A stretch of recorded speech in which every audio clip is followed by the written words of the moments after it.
Joe looked like a polite and well-mannered man on the outside. But in reality, he was a twisted serial killer, a nightmare for many women in the city. He used the cruelest methods to kill the women he liked. Joe would boldly enter the home of his chosen target. First, he'd crack open a can of beer and snack on some food to kill time. Next, he would lie on the victim's bed, eating an apple while reading the newspaper. The headlines were reporting the largest serial murder case in the past 2 years. He had already used his special methods to kill 4 beautiful young women. Then, Joe gently petted the victim's cat while waiting for her to finish showering. "Who are you?" she would ask. Joe loved killing people, but he also really loved cats. After finishing his business, he cleaned the victim's house thoroughly, erasing all traces of himself. The car he drove there was stolen, so he had to carefully wipe it down as well. Finally, he picked a beautiful rose as a trophy for himself. The reason he killed that woman was shockingly simple. While shopping at the supermarket, he saw her smile at him. But in fact, she was smiling at the man behind him, not him. Still, Joe was captivated by that smile. The woman he liked could only be killed. He would never allow her to belong to someone else. Back home, he listened to a voicemail from his mother, and his joy immediately vanished. His mother was controlling, strict, and nagging. All the hatred he felt toward his mother, he poured onto other women. This was the main reason Joe killed them. He was an ordinary man, not someone who killed out of petty quarrels or rage. He killed purely out of preference. He liked women, and he liked doing things to them that they hated. He carried a bag of murder tools while strolling or riding the bus. This way, he could avoid leaving traces and conveniently search for his next lover. Pressured by his mother's constant nagging, Joe reluctantly went to her house for dinner. Before entering, he threw the beer bottle from the victim's house into the trash bin, along with the car keys he had stolen. Only after erasing all evidence did he step inside. His mother slapped him as soon as she saw him. That was her way of parenting. Whenever she was displeased, she would beat and scold him. Joe forced a smile and handed her the rose he had just picked. When the thorn pricked her finger, he secretly felt relieved. Then he gave her a bag of apples, his favorite fruit. Only then did she grudgingly let him in. But the meal she cooked was cold and disgusting. Even the flies weren't interested. Her real reason for inviting him home wasn't just to scold him, but also to demand money. Joe was forced to act like he enjoyed it. To get revenge, he stole a missing puzzle piece from her picture, ensuring she would never complete it in her lifetime. On TV, news reported that the serial killer had already murdered 6 women. Joe looked at his masterpieces with great pride. But the number wasn't just 6, there was another body rotting in his trunk. Still undiscovered, the police rushed to the latest crime scene after receiving a call. The victim was tied naked to her bed. Her beloved cat's body was neatly placed beside her. A chewed apple core was stuffed down her throat, the cause of her suffocation. Each time Joe killed, he used a different weapon and method. But the one thing in common was the apple core shoved into the victim's throat. This unique and arrogant killing style earned him a nickname from the police, the Christchurch Killer. But this time, Joe didn't just kill one person. Police found the body of an old woman in the trunk of a car parked outside. She was the car's owner. Joe had shot her dead before stealing it. Some victims had been beaten, stabbed, or suffocated, but now Joe also had a gun. His methods were evolving every day. Like most men, Joe enjoyed admiring women. To him, each woman had her own beauty. While savoring their beauty, he also looked for his next target. Even a deranged killer like him had a form of love. Joe had been watching a florist for months. She was beautiful and kind. Her angelic smile melted Joe's heart. Every day, he sat and stared at her. He stalked her, observing her daily life, and in his mind, he believed they already had a beautiful beginning. Joe wanted to know if she lived alone. Did she like cats? Could she take care of herself? The only way to answer these questions was to secretly break into her home. The florist's name was Laura, and indeed, she lived alone. His next step was to get close to her and build a tight friendship. But why hadn't the police caught Joe yet, despite his unusual killing methods? Because he worked as a janitor inside the police department. After killing his very first victim, he had felt nervous, so he killed the police janitor and took over his position. That man was Joe's first male victim. The police never suspected a lowly janitor. Using the excuse of cleaning, Joe freely entered meeting rooms, overhearing every move the police planned. He knew exactly what evidence they had and how much they had discovered about him. After that, he would cover up those loopholes. That's why, for the past 2 years, the police still hadn't discovered anything. Right now, the police only had one clue. The family of the car owner said the car key was attached to a special keychain. But the police never imagined it had already been thrown into a trash bin dozens of kilometers away. The autopsy report showed that the young woman had died from suffocation, with no signs of assault. The acid from the apple core had destroyed the DNA, leaving no further leads. It looked like yet another unsolved case. Another janitor at the police station, Sally, really liked Joe, but she wasn't Joe's type. Every day, Sally brought him snacks. She was a truly kind-hearted girl. But in Joe's heart, the florist Laura was the only one he cared about. The next day, Joe went to the police station as usual, when suddenly he noticed all the officers gathered in the meeting room, discussing something in tense voices. He crawled into the air vent to eavesdrop on their conversation. Just moments earlier, a girl named Daniela had been murdered, strangled to death, with an apple left at the crime scene. The investigators found only the victim's fingerprints and DNA. Chief Stutter believed the distinctive apple meant it was the work of Chris Jever. Hearing this, Joe instantly grew uneasy. Clearly, he didn't even know Daniela, yet now he was being blamed. Couldn't the police see that someone was copying him? Furious, Joe decided to find the real killer himself to prove his innocence. When he entered the meeting room to clean, he saw the walls covered with his past achievements. Only Daniela's case wasn't his doing. On the table lay the case file for Daniela, and Joe prepared to steal it for his own research. At that moment, Chief Stutter walked in. Joe kept wiping the desk while secretly listening to his conversation with another officer. The police had ruled out Daniela's husband as a suspect. Rebecca, one of the detectives, pointed out that this time the killer hadn't eaten the apple. Could it be that someone was imitating the Christchurch killer? But they still had no solid leads. Since the investigation was stuck, Joe realized he would have to steal the file and solve it himself. He studied the crime scene photos carefully but found nothing. It seemed the only way to find clues was to break into Daniela's house. But since the crime scene had been sealed off by the police, Joe couldn't get in. Meanwhile, his mother kept calling him home for dinner. As always, it was the same half-raw meat taken out of the fridge. The same endless nagging, and constant demands for money. He had no choice but to endure it. She complained that her puzzle was missing a piece. While searching through the trash to find it, she stumbled upon a set of car keys and was planning to hand them over to the police. The moment Joe saw them, he realized they were the keys to the car he had stolen after murdering its owner. If his mother turned them in, he would be in serious trouble. He lied, saying they were just the keys to a work vehicle he had accidentally dropped there. His mother kept nagging, but after much difficulty, he managed to retrieve the keys. Joe then cleaned them thoroughly, wiping away all traces, and sealed them in a plastic bag. Still, he didn't feel safe with his talkative mother. After a moment of hesitation, he took out a box of rat poison and mixed a dose into her coffee.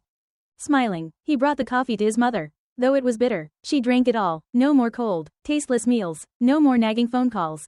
A world without his mother was truly beautiful. Relieved, Joe happily took the bus home. On the way, he found an injured cat. With his burning love for humanity, he immediately brought the cat to a veterinary clinic. The pretty nurse quickly performed surgery to save it. Since the cat needed to be hospitalized, she and Joe exchanged contact information. Joe became a little mesmerized by her smile. A murderous urge stirred within him. He wanted to keep her by his side forever. Afterwards, Joe went to the supermarket to buy food for the cat. The cashier was too busy playing games to pay attention to him. That triggered Joe's murderous thoughts again. A man like this might just be worth breaking his own rule and killing. The girl standing behind him in line noticed and enthusiastically recommended different cat foods to him. She was also a cat lover. Joe had a special passion for girls who loved cats. Once again, his heart skipped a beat, and his desire to kill grew stronger. A girl like her could only belong to him forever. Her name was Melissa. Coincidentally, she took the same bus route as Joe. The more they talked, the closer they became, as if they had known each other for years. Melissa introduced herself as a journalist, while Joe told her he worked at the police station. Melissa curiously began talking about the sensational serial murder case that had shaken the city in recent times. The two of them continued chatting on the bus. She seemed to know quite a lot about this infamous serial killer. When they arrived at her stop, Joe reminded her to stay safe.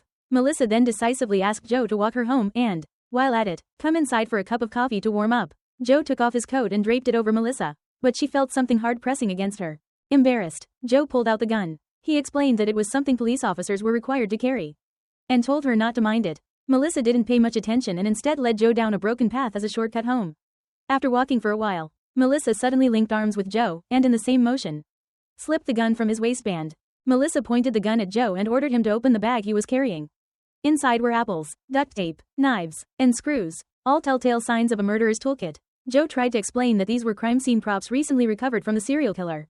But Melissa didn't believe him. Instead, she forced him to strip off his pants and underwear. With the gun in her hand, Joe had no choice but to obey. Melissa knew exactly what kind of man he was. She pulled out a pair of handcuffs and threw them to him, making him cuff himself to the broken-down car nearby. Looking at the tools in Joe's bag, Melissa became more and more excited. She ignored his excuses, straddled him, and pressed the gun against his mouth, demanding that he admit he was the Christchurch killer. While studying his tools, Melissa told him that she had seen him peeking into Daniela's house and knew right away he was the serial killer. She accused him of being the one who killed Daniela. Saying this, Melissa pulled out a sharp needle and slashed straight at Joe's groin. When Joe woke up, it was already morning. The demon who had terrified countless women was now the one being tortured by a woman. Not only had Melissa crushed one of his testicles, but even his watch had been stolen by a homeless passerby. His murder tools were also taken away by Melissa. Joe's heart burned with hatred. He swore he would tear Melissa into 100 pieces. But he couldn't report to the police, nor could he go to the hospital. Barely managing to drag himself home, he could only turn to Sally, the depressed janitor who liked him. When she called, Joe asked her to come over. He refused to let her call a doctor, insisting on treating himself. Luckily for him, Melissa had only destroyed one of his testicles, so he could still function. Sally, who had studied nursing before, stitched him up and treated his wound as best as she could. Sally, a kind girl, not only cared for Joe but also helped him clean his house. While tidying, she noticed newspapers about the Christchurch killer and crime scene photos of Daniela scattered everywhere.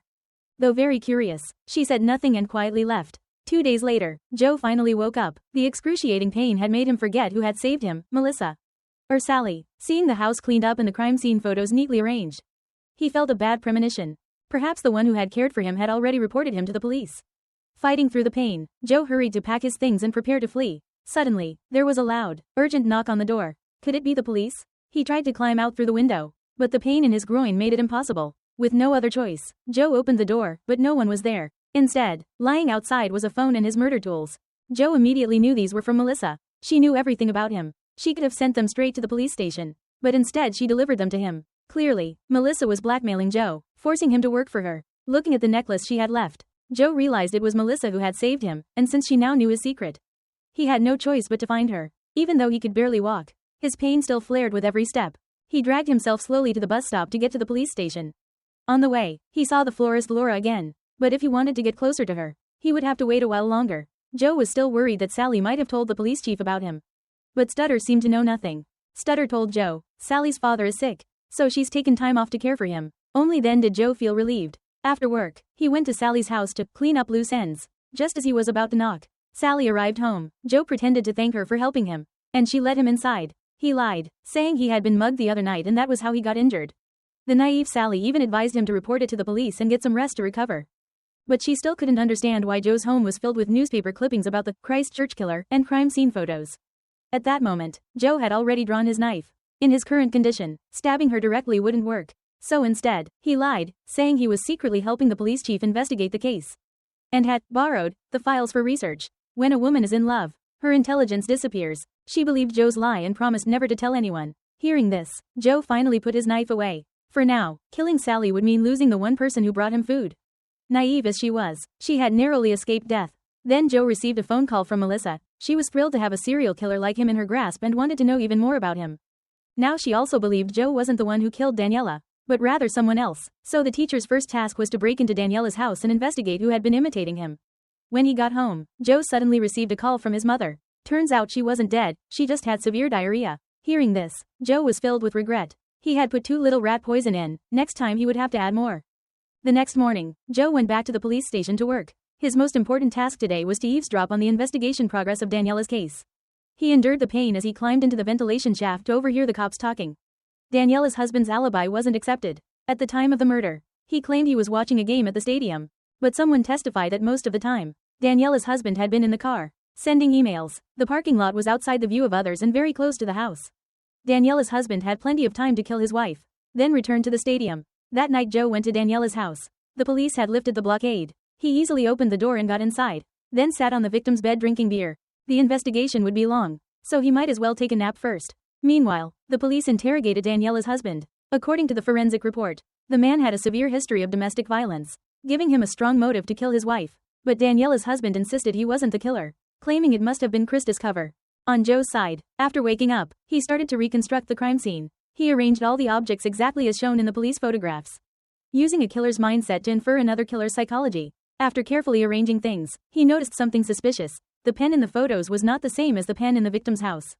At that moment, when Daniela struggled, the murderer broke in. Instinctively, she would have raised the pen in her hand to defend herself. The killer must have grabbed it, thrown it away, and it hit the wall. That pen might still carry the killer's fingerprints. So who could have swapped the victim's pen before the photos were taken? The only answer: someone with access to the crime scene, meaning the one who killed Daniela and imitated Joe was a police officer. Just then, the lights outside flicked on. Someone was coming. Joe quickly turned off the lights inside and hid. The visitor turned out to be Police Chief Stutter. Why would he come here so late? Was it to retrieve his pen? Could it be the chief was the imitator? When Stutter saw the half-finished beer on the nightstand, he grew suspicious and went to check the bathroom. Joe prepared himself for a fight. At that moment, a female officer called. On the phone, they still believed Daniela's husband was the killer. That call made Stutter stop searching and hurry back to the station. Joe lifted his beer bottle and gazed up at the sky. The night Daniela died, many officers had been at the scene. He wanted the imitator to know Krista's cover was already aware of his moves, forcing him into fear and mistakes. Joe left Daniela's house but didn't return home. Instead, he went to Laura's place, the beautiful flower seller. He didn't want to end his romantic fantasy so soon, but catching the imitator and ensuring his safety thrilled him even more. Now he needed to kill Laura to heighten his excitement and happiness. He broke into the house, first grabbing a beer from the fridge. Laura had been thoughtful. There were apples on the table. His favorite, based on long-term observation. Joe knew Laura was most likely showering at this hour. He sat on her bed, eating apples, planning how killing Laura might lure the imitator out. Should he kill her here and dump the body at Daniela's house? Or bind her and bring her there before killing her? Joe sat silently, staring at the bathroom door, waiting for Laura to step out. But when it opened, a man walked out instead. Joe hurled the beer bottle at his head and seized the chance to flee. His groin still hurt so much he couldn't fight back. As he ran outside, he saw the police were there. They must have found the car he stole. Cops ahead, pursuers behind. Joe hid behind a parked car, while his pursuers reported to the police. Joe crept away step by step. Luckily, he was familiar with the area, otherwise, he would have been caught. Jose was struggling to escape when suddenly a car screeched to a halt right in front of him. The driver was none other than the sweet Melissa, but instead of letting Joe ride in the front, she forced him to hide in the trunk. With energetic music blasting, Melissa drove away. Joe, suffocating in the trunk, felt like he was about to die. He thought his last remaining ball would burst. Meanwhile, the police arrived at Laura's house and found a half-eaten apple on the nightstand. Although they couldn't extract DNA, they could compare the bite marks to those of Chris Cover. The man earlier was Laura's friend. Laura had gone on vacation to Bali and let him stay at her place temporarily. In his panic, he hadn't clearly seen Chris's face. He could only describe him as a white man of medium build wearing a baseball cap. Melissa drove Jose back to the place where she had crushed his manhood earlier, the site of his most painful memory. Joe told Melissa that the real murderer imitating him was likely a police officer. Hearing this, Melissa grew excited. Now that was a worthy challenge. Unexpectedly, besides the two perverts, Melissa and Joe, there was a third player in the game. She ordered Jose to find out who that person was within 24 hours. Otherwise, she would hand over all the evidence to the police. Laura suddenly leaving for a trip suggested that Chris Cover must be someone with a proper job, someone who didn't have the time to stalk her day and night. Since he didn't know she was at the airport, Laura's friend recalled another important clue. Chris Cover carried a document briefcase. Hearing this, Joe immediately tried to hide his own briefcase, but then realized everyone knew he carried it to work. Suddenly not having it would raise suspicion. While Joe was tidying up, Laura's friend went to the police station to assist the investigation. Joe sat down quickly, trying not to be seen. All of this was Melissa's doing. Joe planned to secretly use the police computer to check Melissa's true identity. But no matter how he searched, nothing came up. The officers thought he was sneaking around to watch adult films and paid no attention. To Joe, every officer now looked like the imitator. With only 24 hours, he had to move fast. During roll call at the crime scene, he used the chance of serving coffee to peek around. But then a female officer suddenly walked in and checked Daniela's husband's phone. During the time of the game, he really had stayed in the parking lot the whole time. Once again, Daniela's husband was ruled out as a suspect. Joe seized the moment while Stutter stepped away to steal the roll call sheet of the officers. He wanted to make a copy, but he didn't know how to use the photocopier. Kind-hearted Sally tried to help, but he lashed out at her. Sally thought Jose's mood swings came from the injury to his groin. Hurt by his outburst, she left in tears. Joe tried to recall the crime scene, eliminating officers one by one. First, the photographer could be ruled out. He wouldn't have taken pictures of incriminating evidence against himself. Next, Sam, who got winded just climbing stairs, clearly lacked the strength to kill. The officer with a broken arm could also be ruled out. That left only 3 possible suspects, including Chief Stutter. Stutter always insisted Daniela's husband was the murderer, but he could also be the imitator. That narrowed it to just 2 more suspects. Joe broke into the archives to find their files. Their names were Brian and Robert. He hoped they wouldn't be home that night so he could search for evidence. Joe eavesdropped on Brian's conversation and learned he had a date that evening. So Joe decided to start with Brian's house. After thinking it over, he chose to tail Brian instead, to see what he was up to. He followed Brian and saw him lurking suspiciously outside a building, as if waiting for someone. Joe picked the lock, pulled a knife from his briefcase, and searched the place for clues. He heard noises coming from a room, crept closer, and opened the door, only to witness an intimate scene. To his surprise, Brian was gay. That ruled him out as a suspect. Gay men wouldn't be interested in killing women. Later that night, Joe reported his findings to Melissa. While chatting, he tried to get her to reveal information about her identity and why she was so obsessed with finding the imitator. But Melissa wasn't fooled. Instead, she pointed out flaws in Joe's reasoning. A perverse woman could be just as terrifying. Therefore, Rebecca could also be the imitator. Just because Brian liked men didn't mean he didn't also like women. Maybe he was deliberately framing Daniela's husband while covering his own crimes.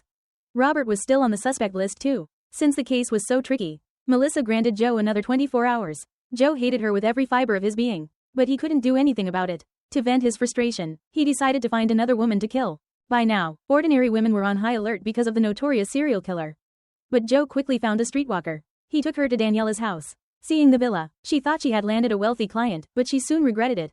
Joe opened his briefcase, revealing the arsenal of murder tools inside. The prostitute, upon seeing the tool, immediately realized she had gotten on the wrong boat. She quickly fumbled in her bag to pull out a pepper spray can. But Jose knocked it out of her hand. Not long after, he strangled the girl to death. At this point, Joe felt much more relieved. Afterward, he stuffed the girl into the car trunk, set it on fire, and left Daniela's house. The police received the report and found the charred body of the girl in the car trunk. After forensic examination, the conclusion was that she had been strangled to death before being burned. The tangled details of the case gave the police a massive headache. Their foe, Onek Chris Cover, never committed crimes on weekdays, he always picked weekends. All their resting hours were taken up by him. In this case analysis meeting, Joe didn't get any useful information at all. He continued with his cleanup work. The prostitute's co-workers were brought to the station to assist in the investigation. They walked past Joe as if he were invisible, completely ignoring him. One beautiful prostitute named Becky unexpectedly struck up a conversation with Studer. She even took the initiative to ask him questions. Studer, in turn, was quite friendly and chatted with Becky. But seeing this, Joe immediately became suspicious. How could a police chief know a prostitute? Could it be that Studer was actually the copycat killer? Jose decided to go meet Becky to find out. This time, he didn't bring his tool bag, his current cover was just that of a regular client. Joe stole a car and drove to the place where the prostitutes usually gathered. He quickly found Becky. Jose immediately handed her 100 New Zealand dollars, leaving her stunned. Such a high price. But Joe didn't know that the police had already dispatched people to keep tabs on these women. Sam, madman, snapped photos, and upon looking at them, immediately recognized Jose. Normally this guy was so low profile, like an invisible man, and now it turned out he was secretly playing around. No wonder Sam didn't like him. Sensing something off, Sam wanted to call Studer and report it. Suddenly, someone tapped on his car window. He turned and saw a beautiful blonde girl. Can you help me with something? Meanwhile, Joe and Becky went to a motel. Today, Joe didn't intend to kill, he just wanted to dig up some clues. He told Becky he just wanted to talk. Nothing else. Becky understood. Many clients came not for sex but to pour out how miserable their marriages were. Which was why they cheated. She had heard so much she was practically a psychologist by now. Joe asked Becky if her clients included police officers. Since they usually paid well, she admitted police often visited her, even though they never revealed their identities or names. In their line of work, they could smell cops from miles away. Moreover, those cops were often rude and perverted, knowing full well that even if they killed these women, nothing would happen to them. But Studer had never been her client, he had only helped her once. Joe realized he had misunderstood Studer, he truly wasn't the copycat. Becky mentioned one extremely perverted cop who loved tying up women with ropes and even choked them nearly to death during sex. Joe gave her more money for a description, a white male. About 30 years old, with dark hair and blue eyes. Becky couldn't provide any further details. The two got in the car, and Joe was about to drive her home when another car suddenly tailed them in secret. Jose dropped Becky off, and Becky suggested he talk to the motel manager since that place served prostitutes and might know something. Jose looked at Becky's retreating figure, feeling grateful for her help. But since Becky had seen his face, to keep his identity hidden, he had no choice but to kill her. Jose opened the car door and stepped out.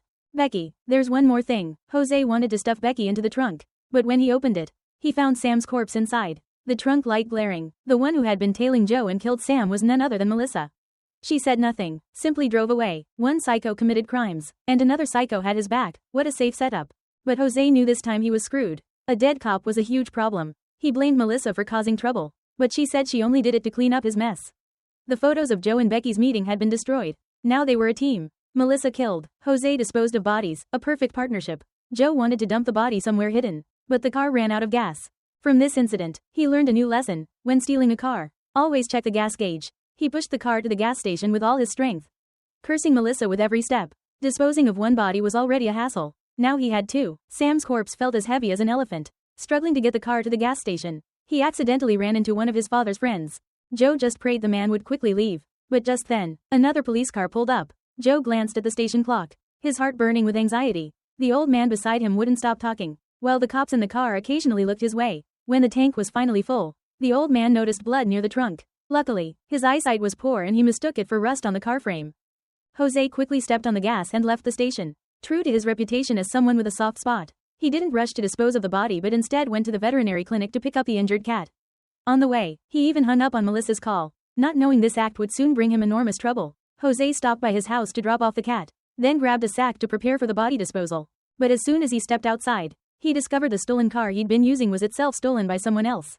He hurriedly called Melissa, but she had turned off her phone. It turned out the cruel Melissa was playing a trick on him. To avoid unforeseen trouble, he had no choice but to spend the night in the park. Melissa later called back, warning him never to hang up on a petty woman again. Melissa said she would handle the corpse herself and told Jose to head to the police station. But today was Saturday, a day off. Forced by Melissa, Joe could only agree. After all, he was like an invisible man, no police officer would notice him anyway. When Joe arrived at the station, he saw many police officers rushing out on a mission. Joe knew something big had happened. Damn Melissa, was she playing games again? The car with the corpses had been dumped right in front of Police Chief Studer's house. An act of blatant provocation against law enforcement. Fortunately, Melissa had wiped all the fingerprints clean, and no one saw who abandoned the car there. Inside the trunk were the bodies of Sam and Becky, along with a police camera burned to ashes, since Becky was acquainted with Studer, and her body was dumped in front of his house. What kind of message was the killer trying to send? At that moment, Rebecca received a call from the station. They had found a witness. Jose had no idea what was happening, but meanwhile he was busy stealing police photographs. Who knew when these might come in handy? Joe broke into Robert's locker and discovered that lately Robert had been staying at a hotel. Clearly, his marriage was in trouble, and he had been kicked out of his house. Joe even stole photos of Robert and his wife. Before the officers returned, Joe erased all traces. While chatting happily with Sally, Joe suddenly spotted a familiar face. Wasn't that Melissa? What was she doing here? Dressed so properly at the police station? Joe's heart nearly leapt out of his chest. Sensing something wrong, Sally told him that the police had found the bodies, and the woman just now was the witness who had seen the killer. She was giving information and helping sketch the suspect's face. Joe was so terrified he could hardly breathe. Was this crazy woman framing him? What exactly was she up to? Joe panicked, bolted out of the station, not even bothering to change out of uniform. As soon as he got on the bus, Melissa also climbed aboard. Joe was so furious he wanted to shove his tool bag into her mouth and choke her to death. Melissa then showed him the sketch of the suspect. It was a different man. Melissa said it was her first boyfriend. Anyone who betrayed her, she would destroy, and along the way, mislead the investigation to buy Joe time to uncover the real copycat. This woman was both insane and terrifying. Joe swore to himself that from now on, he must never cross her. Meanwhile, the police also found Sam's car. Investigators deduced from the evidence that Sam had been killed in his own car, then transferred into another car and dumped in front of Studer's house.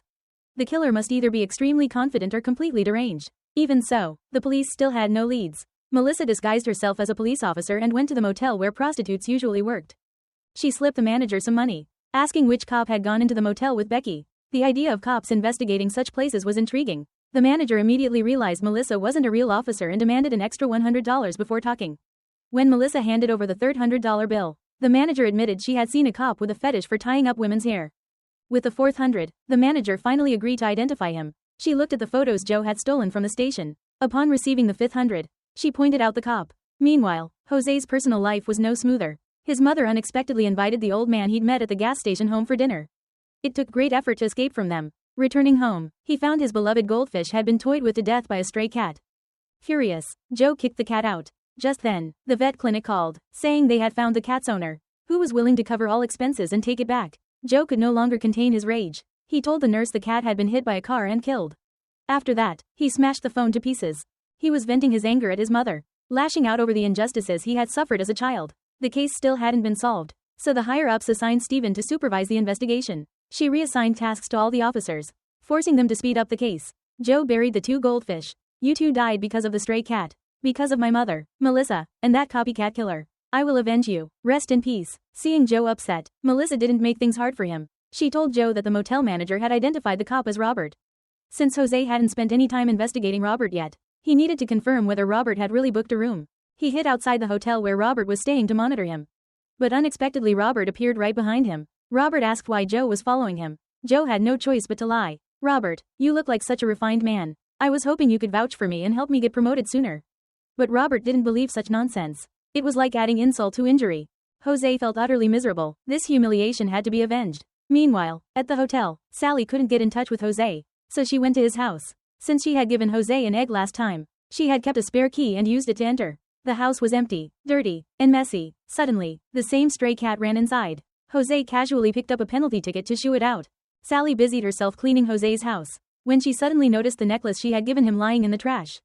Heartbroken, she flipped open a notebook of phone numbers and discovered the address of Joe's mother.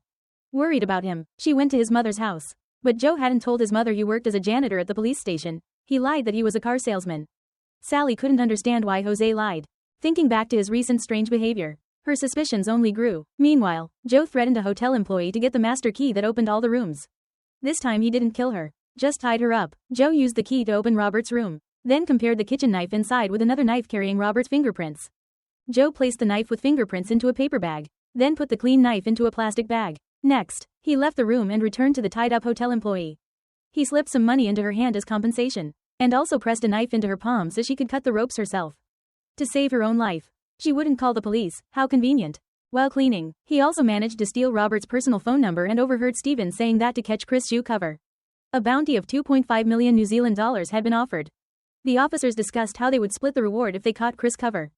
Joe found their arrogance laughable. If he turned himself in, the money would go to him. Joe texted Robert, "You idiot. You killed Daniela, didn't you? You've got 5 minutes to reply, or I'll report you to the cops." Then he hid nearby to observe Robert's reaction. If Robert was innocent, he would show the text to his colleagues. But Robert didn't. He was so anxious he couldn't sit still. That was proof enough Robert was the copycat.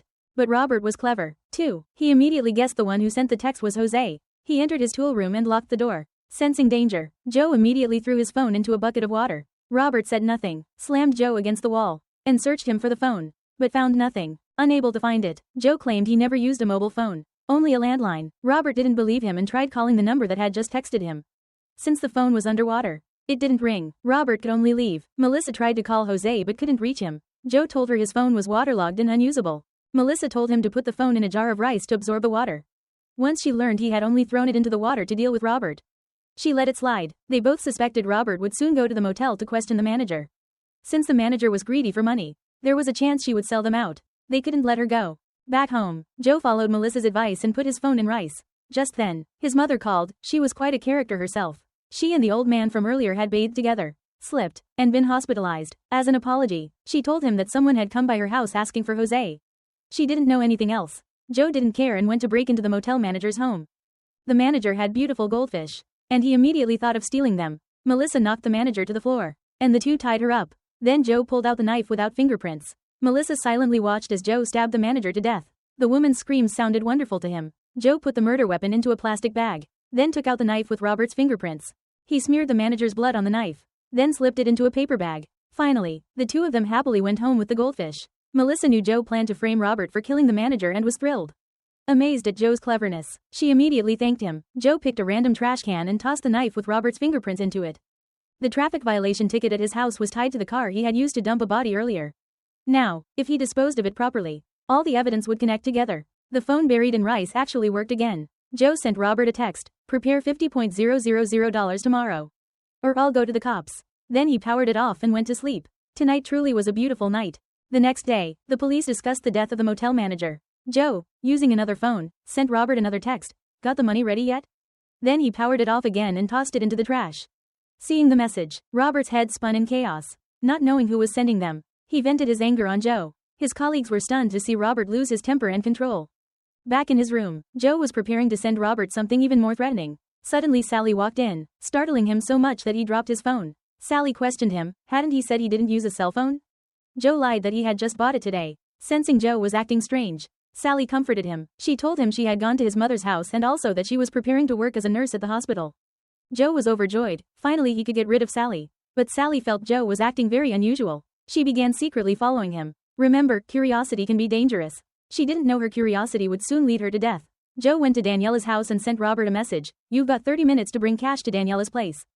Not long after, Robert arrived at Daniela's. Sally, watching from afar, also saw this. The moment Robert stepped inside, he got smashed in the face with a frying pan. But his bag didn't contain money, it was filled with a hammer and killing tools.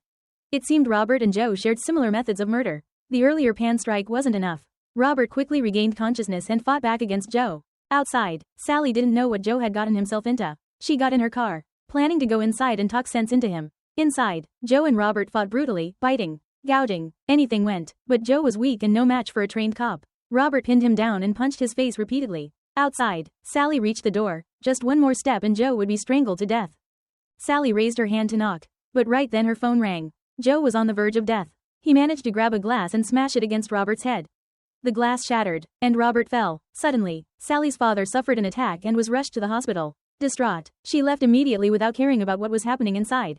Joe dragged Robert upstairs, tied him to a chair, forced the traffic ticket into his hand so his fingerprints would stick, taped his mouth shut, and began his critical plan. The next day, Joe used a public payphone to call the police, anonymously reporting that he had found a bloodstained knife in a trash can, which could be the murder weapon. When Joe returned to the station, he ran into Struder, who seemed half convinced and half doubtful. Step 1 of the plan was a success. When no one was around, Joe broke into Robert's locker and planted the ticket inside. Whether the anonymous tip was reliable didn't matter. Whether the bite marks matched didn't matter. The most important thing was the car used to hide the body. That alone was enough to prove Robert had been a killer all along.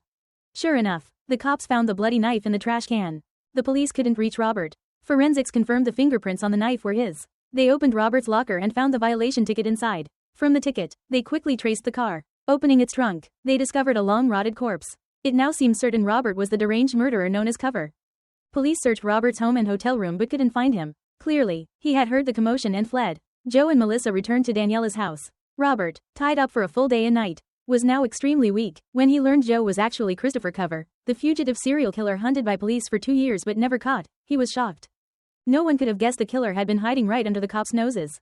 Under threat, Robert confessed the truth. He really was the copycat who had staged Daniela's case for Joe. This was a blood-soaked love story. At a party, Robert had met Daniela and her husband. He immediately noticed Daniela was unhappy. During their conversations, he learned she was abused by her husband. Robert, too, was abused at home by his wife. Sharing the same pain, the two began an affair. This house became their secret rendezvous. But later, Daniela grew close to another man and wanted to dump Robert. So she accused Robert of raping her to force him into breaking up. Their fights grew more and more heated until Robert lost control. Daniela stabbed him with a ballpoint pen. In a fit of rage, he strangled Daniela to death. To cover his crime, Robert left an apple beside the victim to frame Joe. When he returned to the crime scene for the investigation, he remembered that the pen with his blood was still there, so he swapped it with another pen he carried on him. After hearing this, Joe felt contempt, killing someone and then regretting it. Robert was not a true cold-blooded killer. Melissa then revealed the reason she had become the madwoman she was. Her sister, also named Melissa, had been assaulted and killed by a policeman a few years ago. That cop served in the same unit as Robert. Although the evidence was clear, they covered for one another. The police department tampered with the evidence, allowing the officer to walk free. But strangely, sometime later, that cop suddenly disappeared. Seeing Melissa's smile, Robert realized the truth. Melissa had killed him to avenge her sister. He had been her first prey. From then on, she roamed around hunting down corrupt policemen, gradually becoming a demoness. At that moment, Joe also understood. Melissa had once mistaken him for one of those corrupt cops. But after seeing his ID and learning he was just a janitor, she spared him. Her obsession with catching the copycat was rooted in her desire to punish such policemen. Joe, ever so politely, handed Melissa the knife. Robert's throat was slit. Melissa licked the fresh blood from her hand and smiled with satisfaction. Joe set the house on fire, carried Robert's remains out, and buried them in the outskirts. This way, the police would never find the body and assume Robert had fled out of guilt. But Joe didn't know Sally had already brought him trouble. The police found Robert's fingerprints on the violation ticket, and also Sally's. Back at Joe's house, Sally had once picked up the ticket to shoo away a cat. Struder knew Sally well and was certain she wasn't Robert's accomplice. But why were her prints there? Sally remembered that day when Robert met Joe, and recalled using the ticket to chase off the cat. Heartbroken, she wept. Joe knew nothing of this. At the time, he was out at the park on a date with Melissa. When they met, it was as if they had fallen in love long ago. These two twisted killers were drawn to each other. One always carried a gun in case of betrayal, while the other replayed her partner's killings to use as blackmail. It was its own kind of romance, like dung beetles always rolling dung. From then on, they lived happily together. While ordinary couples gazed at the moon and stars, they scouted beautiful women for their next victim, while others lived in sweetness. They lived in gore. Just as Joe thought he had nothing left to worry about, Sally came to find him. The foolish girl hid Joe's secrets from the police. Sally urged Joe to turn himself in after learning the truth. Joe was stunned, but neither of them knew the police had been watching all along. Seeing the two argue, Struder ordered his team to surround them. In his panic, Joe dropped his weapon as he scrambled to pick it up. He grabbed Sally as a hostage, but the police had already surrounded them. Joe saw Melissa in the distance. They exchanged a look and instantly understood each other. Joe shoved Sally aside and pointed the gun at his own head. Melissa nodded gently, agreeing with his decision. To everyone's shock, Joe pulled the trigger. The bullet didn't hit a fatal spot, he was only lightly wounded. Did you think Joe did it out of love? To avoid dragging Melissa down? Did you think it was the power of love? Did you think this was a tragic romance? No, this was part of their plan. In New Zealand, there's no death penalty, and prison conditions are good. So what will Melissa do on the outside? Season 2 may bring even more thrilling twists. I'll come find you. And that wraps up the entire film Dark City, The Cleaner. What did you think? On a scale of 1 to 10, how would you rate this movie? Drop your answer in the comments below. Thanks for watching.